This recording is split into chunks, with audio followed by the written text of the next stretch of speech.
got a remarkable power speaker coming up in something Aditya actually conceptualized called the Power Talks.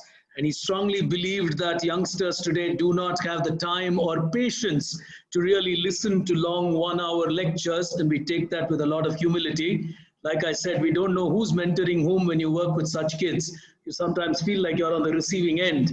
But we have a phenomenal speaker, someone who really shaped the thinking of entrepreneurship in schools as the academic director of the CBSE board when he was at the helm. And he is a phenomenal thinker, innovator, someone who also Mr. Ramanan and Dr. Sahasrabudhe would know very well. But let me not come in the way of the young girl, as the whole program is about innovation being led by children.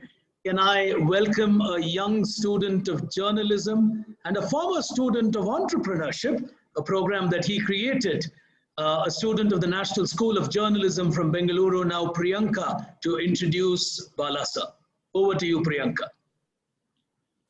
Thank you so much for that introduction, and I'm thankful for everyone for allowing me to be an ambassador here today at the World Student Innovation Summit. Without further ado, please join me in welcoming Mr. G. Balasubramaniam, former director of CBSE and indeed a doyen of school education in India. He has held several positions of leadership at CBSE, including director academics. He advocated stress-free education and was the brain behind introducing several innovations at CBSE, including biotechnology, entrepreneurship, life skill education, communication approach to language teaching, and much more. He is also an author, poet, and a sought-after speaker at educational conferences around the world. Today, he is here to give us a power talk on the topic, I for India, I for Innovation. Welcome to you, Bala sir. Thank you, Priyanka. Good afternoon, everybody. At the outset, I would like to start by saluting Mahatma Gandhi on his 151st birthday, a noble soul who felt the pulse of India and who identified himself with almost every Indian. And you wouldn't have got a better day than Gandhi Jayanti to launch this particular program, because I couldn't see a better innovator than Mahatma Gandhi, because that was a time when the Second World War was at peak. There were conflict, stifles, political chaos all over the world. And here came a man with the message of non-violence, ahimsa, satyagraha, and who find the war of independence, who could fight. And the philosophy of Gandhiism came to stay across the world. No wonder this day we are also celebrating as an International Day for non-violence. And also his fabulous smile, Gandhian smile, what we call, today we have the World Smile Day, and therefore it is absolutely appropriate to have this program done. And I would like to place on record my very sincere appreciation to Mr. Sandeep and Aditya for this wonderful leadership. And I could quote Gandhi. Gandhi said, "You must be the change that you want to see in the world." And no wonder you find that you have stepped into a process of change, and you are trying to usher in a change which is very much essential, especially in the student community of this country. Friends, innovation starts with a degree of, with a desire to change. Innovation starts with persuasion to prove to the world that you are absolutely unique. And no wonder that this country, I for India, what I say, has also been I for innovation. And if you look peep into the history of India, that you have got the fantastic innovations of the world have all been recorded in the history of India. And therefore, I think, the innovation and India go hand in hand today. Friends, the neurocognitive psychologists have always been saying that the human brain is not made for teaching. It has always been, it is only made for learning. No wonder Sri Aurobindo, detailing his policies, they said, the first true principle of teaching is that nothing can be taught. What a more beautiful statement you could have received. God, the first true principle of teaching is that nothing can be taught. And I think Sir Winston Churchill also fell in the same line of thought when he said, I am willing to learn, but I refuse to be taught. And that's exactly what should have happened in the school today, that our children should have the opportunity for learning rather than, being taught. The human brain has enormous capacity to learn, enormous capacity to, limitless capacity to experiment, and limitless capacity to cope with change. Unfortunately, we have provided a linear thinking amongst children today, and then learning through experience, learning through every perception, and learning through every possible action has been denied the younger generation of this country. I think it's time that we rehabilitate our children to the process of learning rather than to a process of coaching, right? But when my children innovate, for example, when we say talk about Aditya, who has come with this beautiful box at the appropriate time, when children of his kind want to experiment, do the schools allow, do the parents allow? I think the chairman of the AICT raised the right question. But that's a challenge. People don't accept them. People really tell them that you follow the normal course of action. And that's where Mahatma Gandhi said, I think I would quote, first they ignore you, then they laugh at you, then they fight with you, and then you win.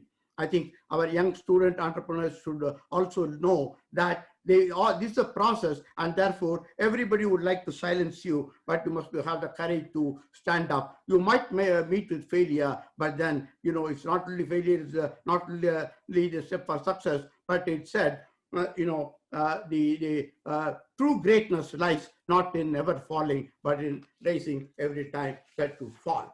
Friends, I've always believed that India has been the home for innovation. And if you see that whether it's a field of agriculture or astronomy, whether it's a field of metallurgy or medicine, Ayurveda or architecture, physical discipline or the spiritual discipline, mathematics or metaphysics, India has always led the world over there.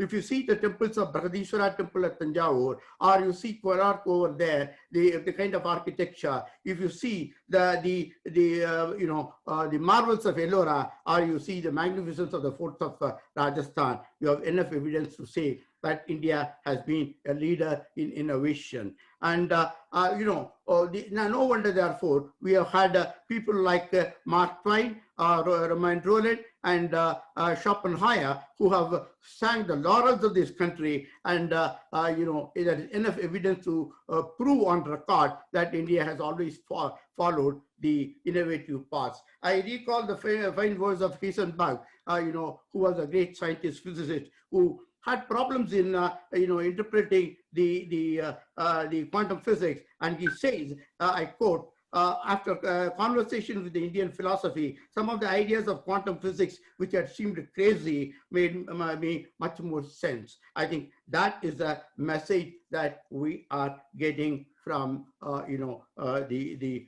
people across. Friends, the question is, the current education system has promoted more of linear thinking. It has trained people to become rather than be. Innovation comes only when you are allowed to be rather than you are, allowed to become. I think you need the eye for innovation, the third eye for innovation, an inner eye wherein you are able to perceive the unperceivable. You are able to navigate through the oceans of knowledge, and you are able to experiment. We have moved to a knowledge society where merely knowledge assimilation, knowledge management is not an issue, but we are moving to a world where knowledge synthesis and new knowledge has got to be synthesized. I think this process should start right from the formative stage of learning. The right to research, the right to investigate, the right to question, the right to challenge has to be brought into the four walls of the classroom. I think that's how the eye for innovation can be opened.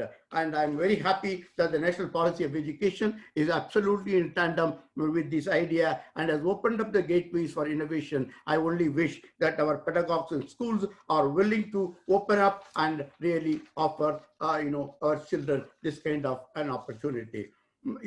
There's always a challenge. When Ford wanted to make the car, people said horses are here to stay and automobile is a fad. But today what we see is entirely different. We have all been, sorry for a second. I think, let me have some, I suddenly got a dry throat. Okay, we had a learned helplessness. We have all been trying to have a learned helplessness. That is a real problem. We have been trying with what is called the right answer syndrome in the classroom. People are not allowed to validate the answer. People are not, allowed to question whether the answer is the credibility of the answer. That is a problem today. So I have 5 messages for these youngsters. 1, innovation. How do you do innovation? Through challenge. You should challenge the things.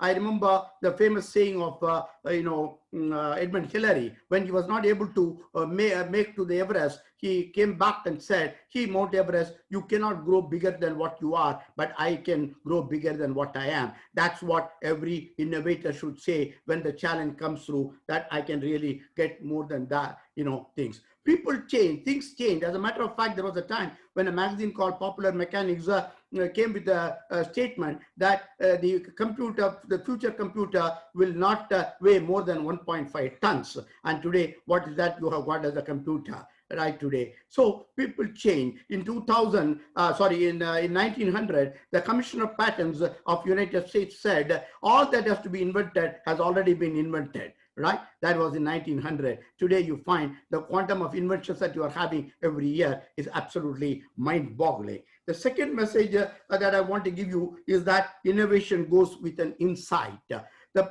should go for you should look for innovation through intuition. You should examine your insight. Michelangelo, when he was asked how beautiful a sculpture was, he said, I saw an angel in the marble and I carved it until I set him free. And to you, every innovator, you see an angel in whatever you do, and that angel is waiting to hug you. The angel is waiting to embrace you. The angel is waiting to listen to the beating of your heart. So get ready, young friends, get set and go, and let your insight, let your, your aspiration to prove yourself be celebrated. The third thing what I want to say is that you must have your passion. And the most important thing is innovation goes with passion, right? So what is passion? Somebody gave a beautiful statement about passions. They said that when you set yourself on fire, people love to come and see how you burn.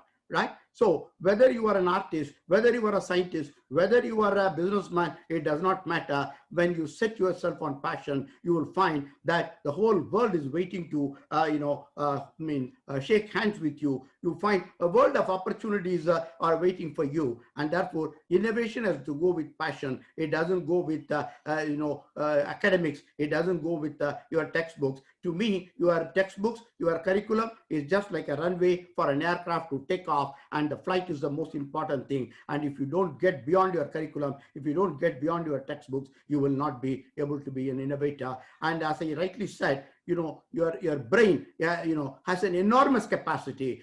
I always focus that the word learnability. The learnability of the brain is much more than what the learning happens around that. Celebrate your learnability than learning. The fourth point what I would like to say is that innovation, today's world, goes along with collaboration, because we are in a knowledge society with technology supporting us today, that we are in social construction of knowledge. We are in co-construction of knowledge. Therefore, why not innovate innovation through co-construction? Why not innovation through social construction? Because the whole world, can stand with you and support with you. And therefore, friends, be ready that, though there is a proverbial saying that solitude goes along with the innovation, I think we should also change with the time and say, why not construct along with everybody? So I remember a beautiful saying by,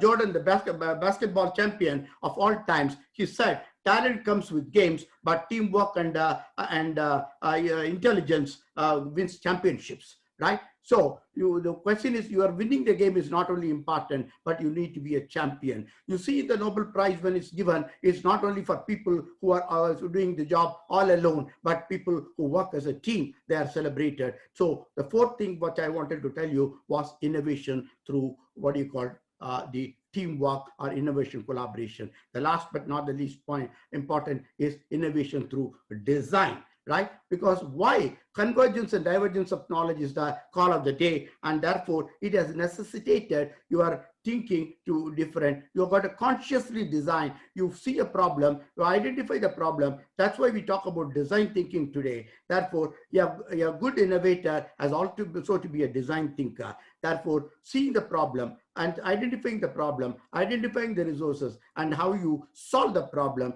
One single problem could have 10 different solutions. There are people who find 10 solutions for a problem, and there are people who find 10 problems in a solution. You have to make the right choice, whether you want to a problem solver. An innovator is always a problem solver, and that's what you have to be ready, friends. I think there is an enormous capacity in the young friends today to change. I see that new synthesis of knowledge is possible right from class 3 and class 4. I think it's not that you have to be cultured to class 9 and 10 that you start innovating, and every child is do that. And I think in these days when we are born in the days of Dr. Kalam, who has been a great visionary, he told my children that dream and dream and dream. And I think my only appeal to you, don't procrastinate your dream, right? When you get a dream, enjoy and flourish on that. Friends, innovation is a threat to cultural,